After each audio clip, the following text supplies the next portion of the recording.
Alright, to preview our project, what we need to do is to click on the blue link in the top left corner. That is the name of our project. So go ahead and click on it. And I can actually preview my animation, which is awesome.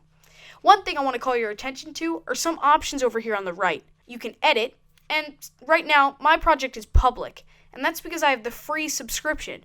So once you start wanting to have a private or unlisted projects that other people can't see, you have to upgrade your subscription. We will talk a little bit more about that in just a second.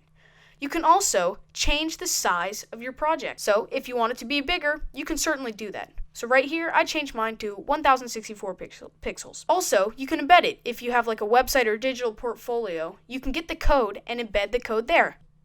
Here's the code right there. You can also share it. So when you click share, you get options to share via these ways, especially email, Tumblr, Google+, Twitter, and Facebook.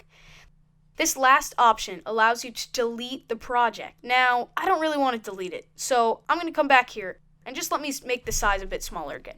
Now, let's talk about it here where it says public. If you click pricing in the top left-hand corner, you can see the different options for Animatron.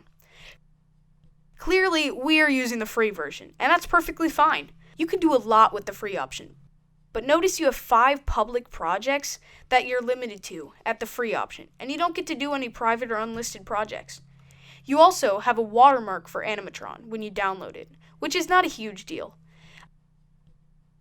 Again, you can still do a whole lot in Animatron with the free version, but if you want to start getting to where you can do a lot of projects and you have private or unlisted ones, you will need to upgrade to one of the other plans. There's a pro plan and a business plan. Maybe, hint hint, at some point, they'll get an education plan, and schools and students can get it, and with a better discount than the pro or the business plan. So, that is your pricing for Animatron. The last thing I'm going to show you how to do is to export your Animatron animation as a video.